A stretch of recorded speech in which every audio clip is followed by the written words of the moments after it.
Hello there, Scorpios. So the purpose of this reading here is we're going to talk about some of the energies coming in for you guys for the next 2 weeks. And then we're going to talk about, some of the lessons that can be learned that we should bring with us into the new year to facilitate the transition and to also help us navigate.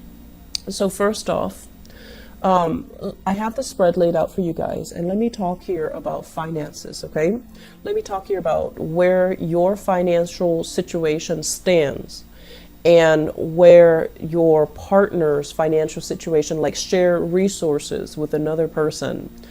Are the financial aspects balanced out? Is there more leeway? Is there more give and take from one person?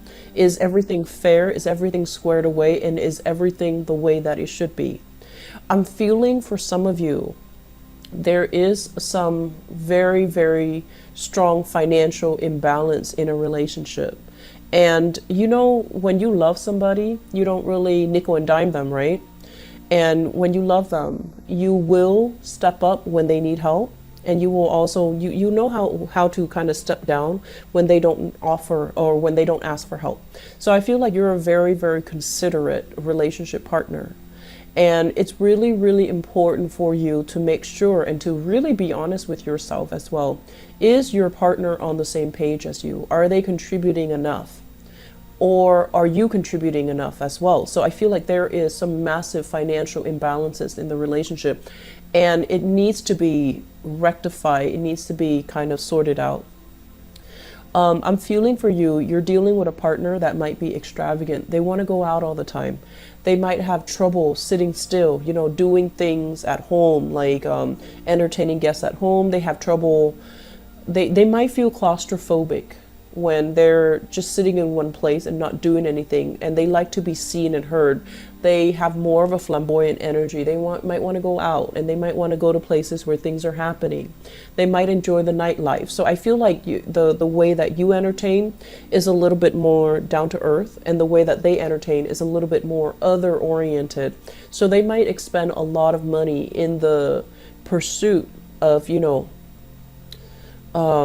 this lifestyle, okay? And I feel like that's not really what you're after, and I feel like it's creating financial leakages or financial drainage in the relationship. I'm also sensing for many of you as well, you're looking at a relationship and you're happy with the person, but I feel like you're looking for more drama, more chemistry, more excitement, more passion. And you might have had that very dramatic, theatrical relationship in the past, and you're longing for that.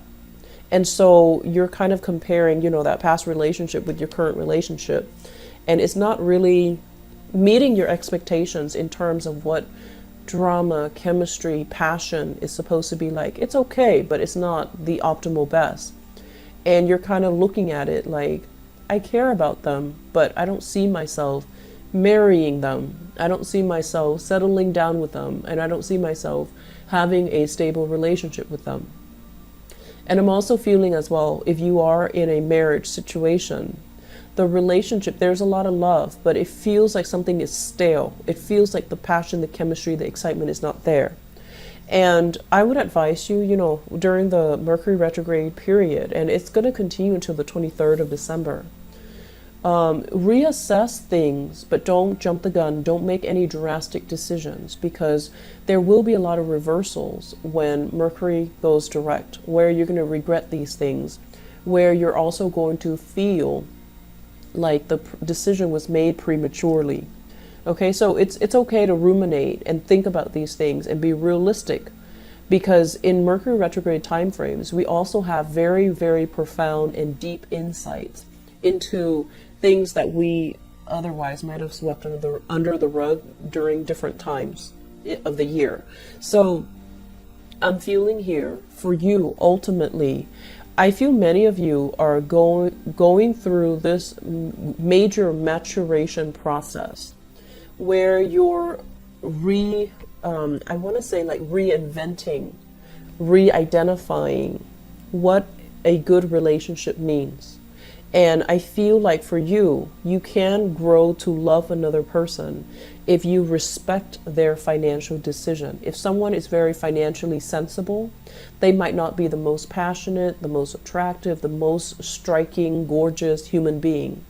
But if they're very practical, if they're very, if they say they're going to do something and they follow through with it, if they're very pragmatic, if they're very sensible, you're okay with that. And I feel like some of you are just like, I want that sensible person more than I want that passionate, exciting person. So you're really redefining what you want in a partnership. And you're redefining as well, you want that balance and give and take. You don't want to be the one that kind of pushes the relationship along. You don't want to be the one that the burden of the responsibility of the relationship always falls on you. Like you're the person that has to move things, churn things, and get things moving and kind of support your partner. You don't want to do that anymore. And so you want somebody who's on the same page, and you're really thinking about, I'd rather have that really pragmatic, stable relationship. In the past, I might have wanted this type of people. Now I'm looking for a different type. And I want somebody to be on my same page, on my same vibration. And so I feel like you're coming into, the next 2 weeks really clear and vocal about what you will or will not accept. I also feel this element here about having, temptation, like being pulled into temptation from the past, okay? And I feel for many of you, a fire sign here. So this is a Sagittarius, Aries, Leo, someone who's very, very adventurous and someone who's really, really just attractive and exciting, and every moment with them makes you feel alive. But I feel like, it can feel very, very draining, tiring further down the line. I'm also feeling as well a Capricorn, Taurus, or Virgo. Capricorn, Taurus, Virgo, where I feel like with this Capricorn, Taurus, Virgo, there was a lot of incompatibilities, but I feel like the two of you, there's great chemistry. It just feels to me like you had a partner from your past that you were constantly trying to appease, trying to please. And then the other person just, never, just might have taken it for granted. It could be a fire sign or this earth sign, but I feel like the person just never, reciprocated. And so moving forward, I feel like you're looking for something more substantial. You're looking for more reciprocity. You're looking for more stability, okay? What I'm also feeling is I'm just sensing, they say here, like a dysfunctional family. So there might have been as well, blended families from your parents. So your parents might have been divorced, and now there's like stepmothers, stepfathers in the picture. So there's a lot of just, I feel like an uncomfortable energy when it comes to parents. And then I'm also feeling, they say dysfunctional. So I feel like in your own family unit, you might have had children out of wedlock. You might have had to do co-parenting with another person. And so there's a lot of confusion here. I'm saying I'm hearing somebody say mom, and then 3 women turn around and they're not really sure who is calling them. And then I'm also hearing dad, and then 3 men turning around and not really sure. So it's it creates a lot of confusion because there are so many people with the same titles, as is the nature of a blended family, right? So I'm feeling like for the younger kids, the grandkids, or even the new people in the household, they're just kind of confused. Like, who are these people? How are they related? So I feel like there's a lot of family functions where things can get a little bit awkward, but also comical. So I feel like, laugh it off. It's not going anywhere. Family members, they're not going anywhere. Laugh it off and just have a good time. So I feel like there's a lot of potential here for healing. There's a lot of potential here for, just finding that sense of humanity in everybody. And there's also potential as well for you to really figure out, financially as well, you know, how to sort things out, and square things away in partnership so that things are fair between you and your love partner or between you and your business partner. So what lessons can we learn moving forward? Can we take away from 2017 to help us transition into 2019? I feel like for some of you who have been kind of holding on to a property, you kind of need to let that go, okay? I feel like it's time to relinquish property, to sell property, and I would recommend that you try to, you know, take care of that in the 2018 timeframe. If you've been thinking about it for some time, try to do that. I'm also feeling as well, there's a need for you to kind of get out there and socialize more and connect with more people. So I feel those opportunities are going to be coming in.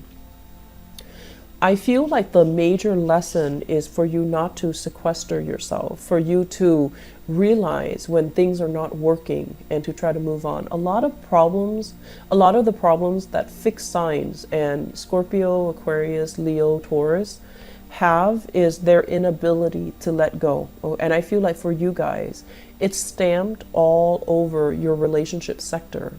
You care about somebody, you like somebody, but they're not the best optimal relationship partner for you. It's really important for you to let go, okay? It's important to let go because I feel like if you find yourself financially drained or financially short all the time because of this relationship, it's because it's karmically telling you that, you know, you're not meant to be with this person. And if it has been, you know, an ongoing thing for years and years and years, and you're not doing anything about it, I feel like it's just a time for you to let it go. And then I also feel as well, there's a need here for, you know, one person to take care of another person, and relationships need to be very two-sided, you know, like it's a two-way street. One person cannot give all and feel depleted and feel resentful. So I feel like you need to kind of balance things out a little bit in that department as well, okay? 2018 is going to be a very good finance and career year for many, many of you. And we have, you know, you have a benefic planet, Jupiter, in your sign for the majority of 2018. So it's really telling you to put relationships on the back burner and focus on your finances, focus on your career. Relationships, they should not distract you in the year of 2018. Put them all behind you, put them on the side, don't bother with them. Focus on your financial situation, focus on your work, focus on professionally networking with other people. And then the relationships, I honestly feel they can fix themselves. Once you detach, that's when your partner kind of shapes up. So I feel like that needs to happen for you to be a little bit more grounded and for you to be a little bit more focused when it comes to getting practical considerations kind of like all lined up, and then worry about the relationship later, okay? So for those who are single, focus on your financial situation. Relationship will come in when the time is right. So don't divert your energy, your attention, don't let it consume your life, and where you have to put other things on the back burner, where you have to put work on the back burner, okay? So you have a really good year ahead of you. It's a very, very good finance year. And so make that your priority, okay? Scorpio, get back on your feet, start building up your foundation, start building up anew, and start building up as well your financial future, okay? I'm going to leave it at that. I do wish you all the best and take care of yourself and have a blessed holiday season. Bye-bye.